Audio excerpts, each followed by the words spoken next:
அனைவருக்கும் வணக்கம்ங்க. எங்களிடம் தரமான செக்கு தேங்காய் எண்ணெய், கடல் எண்ணெய், நல்லெண்ணெய் மற்றும் மஞ்சள் தூள் கிடைக்குங்க. முழு மஞ்சள் வேணுனாலும் வீடியோவில் தெரிகிற நம்பருக்கு தொடர்பு கொண்டு வாங்கிக்கலாங்க. இப்போ வாங்க வீடியோக்குள்ளே போகலாங்க.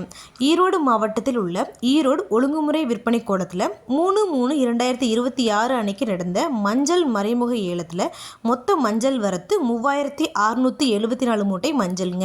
இதில் விற்பனையான மஞ்சள் 3018 மூட்டைங்க. இந்த போக வெட்டிய புது மஞ்சளுங்க. விரலி மஞ்சள் தரத்திற்கு ஏற்ற மாதிரி 1 குவிண்டால், அதாவது 100 கிலோங்க. குறைந்தபட்சமாக 11,239 ரூபாய் முதல் அதிகபட்சமாக 15,778 ரூபாய் வரைக்கும். இந்த போக வெட்டிய புது மஞ்சள் கிழங்கு மஞ்சளுங்க. தரத்திற்கு ஏற்ற மாதிரி 1 குவிண்டால், அதாவது 100 கிலோங்க. குறைந்தபட்சமாக 10,464 ரூபாய் முதல் அதிகபட்சமாக 13,499 ரூபாய் வரைக்கும் மறைமுக ஏலத்தில் கொள்முதல் ஆயிருக்குங்க. இது போன்ற பல விவசாய தகவல்களுக்கு AQSA மீடியா யூடியூப் சேனலை சப்ஸ்கிரைப் பண்ணிக்கோங்க. நன்றி, வணக்கம்.